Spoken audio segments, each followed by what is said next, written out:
माणसाचे कर्म कसे फिरते. मनीष खूप चांगला मुलगा होता. तो त्याच्या आईबाबांची सेवा करत. त्याचे वडील मोठे व्यापारी होते. ते पण सर्वांना मदत करत. त्याचा फायदा त्यांचे मित्र घेतात.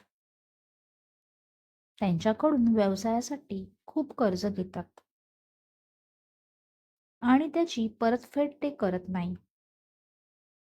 त्यामुळे त्याच्या वडिलांचा खूप मोठा लॉस होतो. वडिलांना दुकान बंद करायची वेळ येते.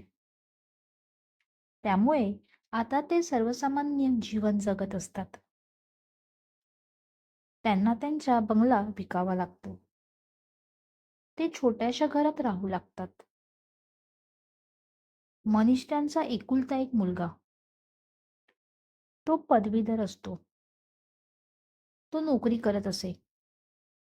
लहानपणापासून त्याला त्यांच्या बाबांचा स्वभाव माहीत असतो.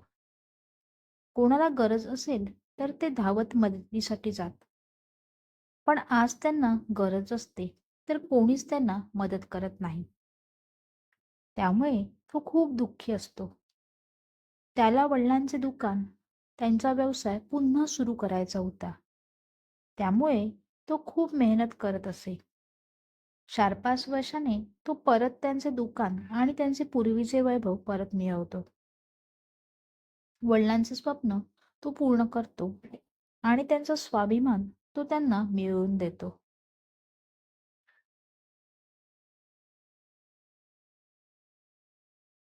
तात्पर्य: माणसाचे कर्म चांगले असेल तर वाईट काळ पण निघून जातो. Thank you.